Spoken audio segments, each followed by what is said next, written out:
السلام علیکم ورحمۃ اللہ وبرکاتہ۔ پیارے دوستو، ہماری پیاری آقا صلی اللہ تعالیٰ علیہ وسلم نے قبر کے حوالے سے نیک انسان کی طرف اشارہ کرتے ہوئے فرمایا کہ قبر نیک انسان کے لیے جنت کے باغوں میں سے ایک باغ ہے۔ پیارے دوستو، آج کی اس ویڈیو میں ہم آپ کو پاکستان کے کراچی کا ایک ایسا ہی واقعہ بتائیں گے جس میں قبر سے روزانہ قرآن پاک کی تلاوت کی آواز اور اذان کی آواز سنائی دیتی ہے۔ دوستو، یہ کون ہے جو مرنے کے بعد بھی قرآن پاک کی تلاوت بھی کر رہا ہے اور اذان بھی دے رہا ہے؟ آگے ہم آپ کو ویڈیو میں بتائیں گے، لیکن اس سے پہلے اگر آپ نے اس ویڈیو کو لائک نہیں کیا ہے تو اس ویڈیو کو لائک کریں، اور اگر آپ نے ابھی تک ہمارے یوٹیوب چینل کو سبسکرائب نہیں کیا ہے تو چینل کو سبسکرائب کر کے ساتھ میں لگے بیل آئیکن کو ضرور دبا دیں۔ تو چلیے شروع کرتے ہیں۔ دوستو، پاکستان کے قبرستان میں کام کرنے والے آدمی جن کا نام عبداللہ ہے، ان کے ساتھ یہ واقعہ پیش آیا ہے۔ قبرستان میں کام کرنے والے گورکن بابا عبداللہ نے بتایا کہ لوگ کہتے ہیں کہ قبرستان میں جن بھوت ہوتے ہیں، لیکن میری زندگی کا ایک بڑا حصہ یہاں پر گزرا ہے اور میں نے اپنی پوری زندگی میں ایسا کچھ بھی نہیں دیکھا۔ البتہ ایک ایسا واقعہ ضرور پیش آیا ہے جس نے مجھے حیران کر دیا۔ آج سے تقریباً 12 سال پہلے کی بات ہے۔ مغرب کی نماز کے بعد میں ایک نئی قبر کی کھدائی کر رہا تھا۔ اچانک ایک طرف سے نہایت خوشبودار اور سریلی میٹھی آواز میں قرآن پاک کی تلاوت کی آواز سنائی دی تو میں نے اپنا کام چھوڑ دیا۔ وہ ایک لڑکی کی آواز تھی۔ اتنی سریلی آواز میں قرآن پاک کی تلاوت میں نے اپنی پوری زندگی میں نہیں سنی تھی۔ میں تھوڑی دیر وہاں بیٹھ کر تلاوت قرآن پاک سنتا رہا۔ پھر میں نے سوچا کہ دیکھوں یہ آواز کہاں سے آ رہی ہے، لیکن مجھے کچھ بھی نظر نہیں آ رہا تھا۔ میں نے بہت کوشش کی کہ دیکھوں تو صحیح آخر کون ہے، اور پھر میں آہستہ آہستہ چلتا ہوا اس کی طرف جہاں سے آواز آ رہی تھی۔ چاند کی ہلکی ہلکی روشنی تھی اور آس پاس کی عمارتوں سے بھی ہلکی ہلکی روشنی آ رہی تھی۔ میں نے چند قدم اٹھائے اور پھر رک کر ماحول کا جائزہ لینے لگا۔ ایک دم اچانک سے سناٹا چھا گیا، کوئی بندہ وہاں پر موجود نہیں تھا۔ پھر میں چلتا ہوا اس جگہ کے قریب گیا جہاں سے تلاوت قرآن پاک کی آواز آ رہی تھی۔ اچانک آواز بھی آنا بند ہو گئی اور خاموشی سی چھا گئی۔ میں حیرت کے عالم میں وہاں کھڑا رہا اور قبر کو دیکھتا رہا کہ آواز کہاں سے آ رہی ہے۔ پھر واپس آ کر اپنا کام دوبارہ شروع کر دیا۔ اتنے میں تلاوت پھر سے شروع ہو گئی۔ میں سوچ رہا تھا کہ یہ لڑکی کون ہے جو اس وقت قرآن پاک کی تلاوت کر رہی ہے اور مجھے نظر بھی نہیں آ رہی ہے۔ وہاں ہر طرف قبر ہی قبر تھے۔ میرے خیال میں کسی قبر سے ہی تلاوت کی آواز آ رہی تھی۔ میں بہت حیران ہوا کہ قبر کے اندر سے قرآن پاک کی تلاوت کی آواز آ رہی ہے۔ اللہ تبارک و تعالیٰ کے کیسے کیسے نیک انسان پڑے ہیں جو اللہ کے کلام کی تلاوت قبر میں بھی کر رہے ہیں۔ میں نے وہاں کھڑے ہو کر معافی مانگی اور کہا مجھے معاف کر دینا، میں نے آپ کو تنگ کیا اور پریشان کیا۔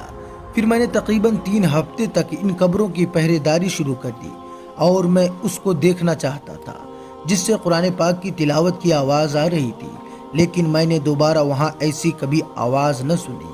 دوستو، قبر سے قرآن کریم کی آواز آنا حقیقت بھی ہے، اور ایسا ہی ایک واقعہ حضور پاک صلی اللہ تعالیٰ علیہ وسلم کے دور میں بھی پیش آتا ہے۔ آپ میں سے بہت سارے لوگوں نے شاید یہ واقعہ سنا بھی ہوگا۔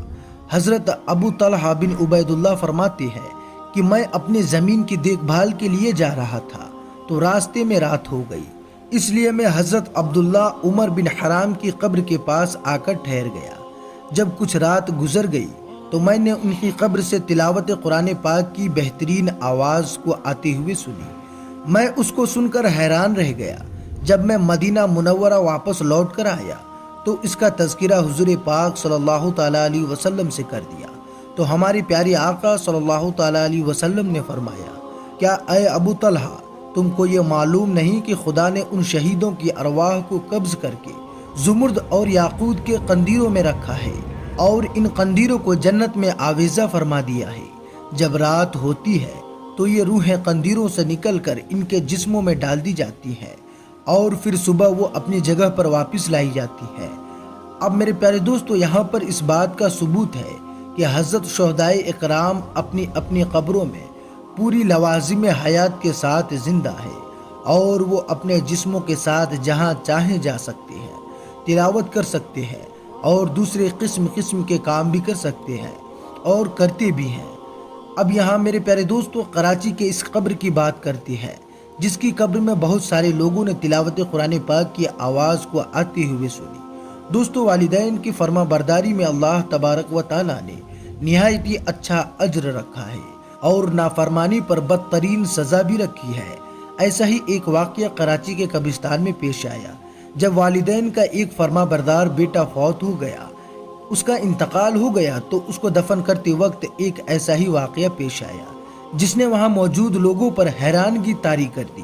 قبرستان میں کام کرنے والے ایک آدمی عبد القیوم نے ایک قبر کی نشاندہی کرتے ہوئے بتایا، یہ قبر ایک 22 سالہ نوجوان کی ہے جو اپنے ماں باپ کا نہایت ہی فرما بردار اور خدمت گزار بیٹا تھا۔ یہ 5 وقت کی نماز بھی ادا کرتا تھا اور اس نوجوان نے کبھی بھی روزے نہیں چھوڑے تھے۔ جب اس کا انتقال ہوا اور تدفین کے لیے قبر کھودی جا رہی تھی تو سب نے دیکھا کہ اس کی قبر کی مٹی خود بخود باہر آنے لگی۔ یہ منظر دیکھ کر وہاں موجود مولوی نے کہا کہ یہ قبر اس نوجوان کی شدت سے انتظار کر رہی تھی، اس نوجوان کی قبر جلدی بناؤ۔ جس کے بعد لوگوں نے اپنی ہاتھوں کی مدد سے نہایت ہی آسانی کے ساتھ وہ قبر بنا دی۔ اس کام میں 10 سے 15 منٹ کا وقت لگا ہوگا، جس کے بعد اس نوجوان کو تدفین کر دیا گیا۔ اس واقعے کے کافی سال بیت چکے تھے، لیکن آج بھی اکثر اس نوجوان کی قبر سے خوشبو کی جھونکے اٹھتے ہیں جو ہر شخص محسوس کرتا ہے۔ اس کے علاوہ اس قبر میں اکثر اذان کی آوازیں بھی آتی رہتی ہیں اور تلاوت قرآن پاک کی بھی آواز سنائی دیتی ہے، جو کچھ دیر برقرار رہنے کے بعد بند ہو جاتی ہے۔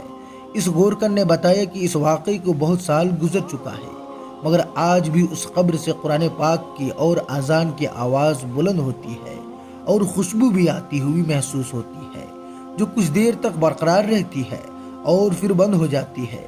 تو دوستو، دیکھا آپ نے کہ کس طرح سے اس فرما بردار لڑکی کی قبر پر اللہ تبارک و تعالیٰ نے اپنی رحمتوں کا نزول کر دیا۔ اس کو دیکھ کر آپ کیا سوچتے ہیں؟